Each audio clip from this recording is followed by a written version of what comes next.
Hello friends, welcome to my channel stocks and investment Tamil. இந்த வீடியோவில் cross IPO ரிவ்யூவை பார்த்துருவோம். நீங்கள் இந்த சேனலோட முதல் வியூவராக இருந்தீங்கன்னா மறக்காமல் இந்த சேனலை சப்ஸ்கிரைப் பண்ணி உங்கள் ஆதரவை தெரிவிங்க. ஆல்ரெடி சப்ஸ்கிரைபராக இருந்தீங்கன்னா உங்கள் ஆதரவுக்கு மிக்க நன்றி. டிஸ்க்ளைமர் என்னன்னா, நாங்கள் செபி ரிஜிஸ்டர் ஃபினான்ஷியல் அட்வைசர் கிடையாது. நீங்கள் இன்வெஸ்ட்மெண்ட் டிசிஷன் எடுக்கிறதுக்கு முன்னாடி ஒரு செபி ரிஜிஸ்டர் ஃபினான்ஷியல் அட்வைசரை மறக்காமல் கன்சல்ட் பண்ணணும். இங்கே நாங்கள் எங்கள் ஒப்பீனியனை தான் எஜுகேஷனல் பர்பஸுக்கு தெரிவிக்கிறோம். இந்த கம்பெனி கிட்டத்தட்ட 1993 ஸ்டார்ட் பண்ண கம்பெனி. இந்த கம்பெனியோட மெயின் பிசினஸ் என்னன்னா, ஹெவி வெஹிக்கல்ஸ்க்கு, அதாவது டிப்பர் லாரி, அதுக்கப்புறம் பாத்தீங்கன்னா இந்த கண்டெய்னர் லாரிஸ்க்கு தேவையான சஸ்பென்ஷனும் ட்ரெய்லர் ஆக்சல்ஸும் தயாரிக்கிற கம்பெனியா இருக்காங்க. So maximum heavy duty commercial வெஹிக்கல்ஸ்க்கு இவங்க ப்ராடக்ட்ஸ் யூஸ் ஆகுது. ஸோ ட்ரெய்லர் ஆக்சல்ஸ் இவங்க நிறைய ரெவன்யூவும் பார்த்துட்டு இருக்காங்க. இந்த அலாங் வித் நிறைய பிசினஸ் வெர்டிகல்ஸ்ல. இந்த கம்பெனியோட ஃபினான்ஷியல் ஸ்டேட்மெண்ட்ஸ் பார்த்துருவோம். இந்த கம்பெனி 2022 டோட்டல் ரெவன்யூவா 297 கோடி, அதுல ப்ராஃபிட் 12 கோடி. 2023 டோட்டல் ரெவன்யூ 488 கோடி, அதுல ப்ராஃபிட் 30 கோடி. 2024 டோட்டல் ரெவன்யூ 620 கோடி, ப்ராஃபிட் 44 கோடியா இருந்திருக்கு. ஸோ ஆல்மோஸ்ட் அவங்க profit year on year double ஆகிற அளவுக்கு ப்ராஃபிட் உயர்ந்திருக்கு. பட் 2023 2024 கம்பேர் பண்ண சொல்ல ஒரு 50% ப்ராஃபிட் க்ரோத் இருந்திருக்கு. Net asset value per equity share ₹27.14 அளவுக்கு இருக்கு. டோட்டல் பாரோயிங்ஸ் 117 கோடி அளவுக்கு இந்த கம்பெனி கிட்ட இருக்கு. இந்த கம்பெனியோட return on net Worth percentage 30.57% 2024 இருந்திருக்கு. இவங்களோட ROCE பர்சன்டேஜ் 28.15% 2024 இருந்திருக்கு. EBITDA margins 9, 11, 13% உயர்ந்திருக்கு. டெப்ட் பெர் ஈக்விட்டி ரேஷியோ 0.80 இருக்கு. ஐபிஓல வர மணி எடுத்து ஆல்மோஸ்ட் கொஞ்சம் டெப்ட குறைக்கதா பாக்குறாங்க. ஸோ இன்னும் டெப்ட் குறையறதுக்கும் வாய்ப்புகள் இருக்கு. இந்த கம்பெனியோட லிஸ்டட் பிஎஸ் யாரெல்லாம் பாத்தீங்கன்னா, Ramkrishna forgings, Jamna auto industries, automotive axles, GNA axles, Talbros automotive காம்பனன்ட்ஸா இருக்காங்க.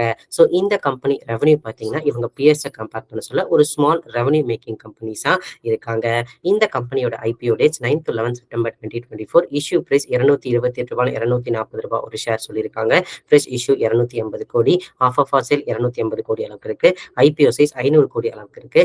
லாட் சைஸ் 62 ஷேர், ₹14,880 இன்வெஸ்ட் பண்ற மாதிரி இருக்கும். ஃபேஸ் வேல்யூ ₹5 ஒரு share. Retail allocation 35%. Listing on NSE and BSE. இந்த கம்பெனியோட allotment 12 September 2024. Initiation of refund 13 September 2024. Transfer of shares to demat account 13 September 2024. IPO listing date 16 September 2024 இருக்கு.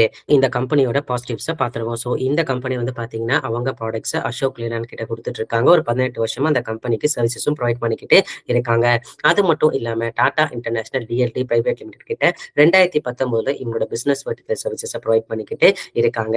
So டோட்டலா fresh issue 280 கோடி இருக்கு. அதுல 70 கோடி அளவுக்கு அமௌண்ட் எடுத்து மேனுஃபேக்சரிங் ஃபெசிலிட்டிஸும் கொடுக்க போறாங்க. மீதி சில அமௌண்ட் எடுத்து இருக்கிற 100 கோடி அளவுக்கு கடனையும் குறைக்க போறாங்க. ஸோ ஓவரால் இந்த கம்பெனி போஸ்ட் ஐபிஓல ஒரு டெப்ட் ஃப்ரீ கம்பெனி ஆகவும் மேனுஃபேக்சரிங் ஃபெசிலிட்டி எக்ஸ்பேண்ட் பண்றதுக்கும் வாய்ப்புகள் இருக்கு. அது நான் பாசிட்டிவா பாக்குறேன். அது மட்டும் இல்லாம இந்த கம்பெனியோட CAGR பாத்தீங்கன்னா, total income 44.44% gross profit 38.82%, EBITDA margins 65.32%, PAT margin 92.05% CAGRல கடந்த 3 ஃபினான்ஷியல் இயர்ல உயர்ந்திருக்கு. இதற்கு காரணம் என்ன? கவர்மெண்டோட new vehicle policy, BS6 emission வண்டி. அது மட்டும் இல்லாம இந்த கோவிட்ல படுத்திருந்த இந்த கமர்ஷியல் வெஹிக்கல்ஸ் கொஞ்சம் பேஸ் எஃபெக்ட்ல இன்க்ரீஸ் ஆனதும் இந்த கம்பெனியோட growthக்கு நல்ல காரணம் அமைஞ்சிருக்கு. இப்போ இந்த கம்பெனியோட வேல்யூவேஷன்ஸ் அவங்க பியர்ஸை விட பார்த்துருவோம். ஸோ ராம்கிருஷ்ணா ஃபார்ஜிங்ஸ் 52.3 PBல இருக்காங்க. ஜம்னா ஆட்டோ இண்டஸ்ட்ரீஸ் 24.3 PBல இருக்காங்க. ஆட்டோமோட்டிவ் ஆக்சல்ஸ் 18.6 PBல இருக்காங்க. GNA ஆக்சல்ஸ் 20 PBல இருக்காங்க.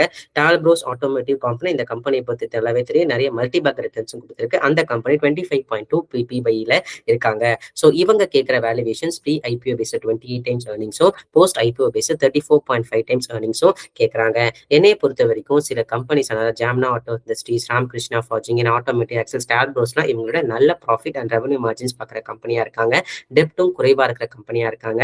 அவங்கெல்லாம் 20, 25, 18, 24 டைம்ஸ் ஏர்னிங்ஸ் கேட்கும்பொழுது இவங்க கேட்கிற 28 டைம்ஸ் ஏர்னிங்ஸ் ப்ரீ ஐபிஓலையும், போஸ்ட் ஐபிஓல கேட்கிற 34 டைம்ஸ் ஏர்னிங்ஸும் கொஞ்சம் அதிகமா பார்க்குறேன். நான் பிஎஸோட ஆவரேஜ் PBA 28 இருக்கும்போது இவங்க கேட்கிற 34 ஆர் ஈக்குவல் டு 28 கொஞ்சம் அதிகமா நான் பார்க்குறேன். ஸோ இந்த கம்பெனியோட கன்க்ளூஷன் என்னன்னு சொல்லி பார்த்தீங்கன்னா, ஸோ இந்த கம்பெனி வந்து போஸ்ட் ஐபிஓல டெப்ட் வந்து குறைக்க போறாங்க. அது பாசிட்டிவ். அது மட்டும் இல்லாம மேனுஃபேக்சரிங் ஃபெசிலிட்டி இன்கிரீஸ் பண்ண போறாங்க. ரீசென்ட் டைம் கெப்பாசிட்டி யூட்டிலைசேஷன் நல்லாவே இருந்திருக்கு. அது நான் பாசிட்டிவா பார்க்குறேன். குரோத் வந்து கடந்த 3 வருஷத்துல நல்லாவே காமிச்சிருக்காங்க. அது ஒரு பாசிட்டிவ். பிளஸ் இவங்க இருக்கிற டொமஸ்டிக் சிவி சேல்ஸ் அடுத்த 5 வருஷத்துல ஒரு 4.5லிருந்து 6.5% சிஏஜிஆர் இன்கிரீஸ் ஆக வாய்ப்பு இருக்குன்னு சொல்லி எதிர்பார்க்கப்படுது. அதுல லைட் கமர்ஷியல் வெஹிக்கல் செக்மெண்ட் 7% சிஏஜிஆர்லயும், அதுக்கப்புறம் இவங்க இருக்கிற high commercial vehicle segment 3 to 5% CAGR increase ஆக வாய்ப்பு எதிர்பார்க்கப்படுது. ஸோ ஓவரால் அடுத்த 5 வருஷத்துக்கு ஒரு மாடஸ்ட் growth வந்து இந்த சிவி செக்டர்ல இருக்க போது, அதனால இந்த கம்பெனி பயனடைய வாய்ப்புகள் இருக்கு. இந்த ஷார்ட் டேர்ம்லயும் ஃபினான்ஷியல் இயர் 2025ல ஐசிஆர்ஏ முதல்ல என்ன சொல்லியிருந்தாங்கன்னா, ஒரு நெகட்டிவ் growth வந்து இருக்கும் இந்த கமர்ஷியல் வெஹிக்கல் செக்மெண்ட்ல அப்படின்னு சொல்லியிருந்தாங்க. ஆனா இப்ப அதை ரிவைஸ் பண்ணி 0 to 3% அளவுக்கு டொமஸ்டிக் கமர்ஷியல் வெஹிக்கல் இண்டஸ்ட்ரி வந்து growth இருக்கும் ஃபினான்ஷியல் இயர் 2025 சொல்லியிருக்காங்க.